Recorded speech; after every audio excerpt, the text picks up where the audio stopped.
ಸ್ನೇಹಿತರೆ ನಮಸ್ಕಾರ. ನಾನು ನಿಮ್ಮ ಪ್ರೀತಿಯ ವಾದಿರಾಜ್ ವಾದಿರಾಜ್ ಮಾತಾಡ್ತಿರೋದು. ಭಾಳ ಜನ ಒಂದು ಕ್ವಶನ್ ಕೇಳ್ತಾ ಇದ್ರು, ಅಣ್ಣ ನಮಗೆ ಕ್ಲಾರಿಟಿಗೆ ಬೇಕು ಅಂತೇಳಿ. ಅಣ್ಣ ಇದು 22 ಕ್ಯಾರೆಟ್ ಅಂದರೆ ಏನು, 20 ಕ್ಯಾರೆಟ್ ಅಂದರೆ ಏನು, 18 ಕ್ಯಾರೆಟ್ ಅಂದರೆ ಏನು, 15 ಕ್ಯಾರೆಟ್ ಅಂದರೆ ಏನು, 9 ಕ್ಯಾರೆಟ್ ಅಂದರೆ ಏನು, ಇದೇನು ಹೆಂಗೆ ಗೊತ್ತಾಗುತ್ತೆ ಕ್ಯಾರೆಟ್ ಅಂತೇಳಿ, ಪ್ಯೂರಿಟಿ ಬಗ್ಗೆ ಹೇಗೆ ಹಿಡಿಯೋದು, ಸೊ ಪ್ಯೂರಿಟಿ 22 ಕ್ಯಾರೆಟ್ ಇದೆ ಅಂತ ಹೇಗೆ ಗೊತ್ತಾಗುತ್ತೆ. ಸೊ ಸ್ನೇಹಿತರೆ, ನೀವೆಲ್ಲ ಕೇಳಿದಂಥ ಕ್ವಶನ್ಗೆ ಇವತ್ತು ನಾನು ಆನ್ಸರ್ ಮಾಡ್ತಾಯಿದ್ದೀನಿ. ಆಲ್ರೆಡಿ ನೀವು ನೋಡಿರ್ತೀರ, ಇದು ನೋಡಿರೋರಿಗಲ್ಲ, ನೋಡದೇ ಇರೋರಿಗೆ, ಅಥವಾ ಗೊತ್ತಿರೋರಿಗಲ್ಲ, ಗೊತ್ತಿಲ್ಲದೇ ಇರೋರಿಗೆ.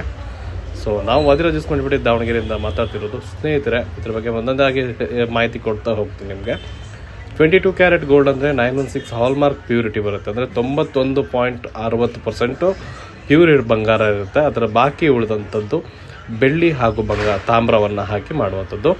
ಎರಡನೇದಾಗಿ 20 ಕ್ಯಾರೆಟ್ ಅಂದರೆ ಏನು ಅಂತ ಕೇಳ್ತಾರೆ. ಇದು 83.30% ಗೋಲ್ಡ್ ಇರುತ್ತೆ. ಬಾಕಿ ಉಳಿದಂಥದ್ದು ಬೆಳ್ಳಿ ಅಥವಾ ತಾಮ್ರವನ್ನು ಹಾಕಿ ಮಾಡುವಂಥದ್ದು. ಸೊ 18 ಕ್ಯಾರೆಟ್ ಗೋಲ್ಡ್ ಅಂದರೆ ಏನು, 75 ಹಾಲ್ಮಾರ್ಕ್ ಬರುತ್ತೆ. ಅಂದರೆ 75 ಅಂದರೆ 75% ಬಂಗಾರ ಇರುತ್ತೆ, 25% ಉಳಿದಂಥ ಮೆಟಲ್ ತಾಮ್ರ ಇರ್ಬೋದು ಅಥವಾ ಬೆಳ್ಳಿ ಇರ್ಬೋದು ಸೇರಿಸಿ ಮಾಡ್ತಾರೆ.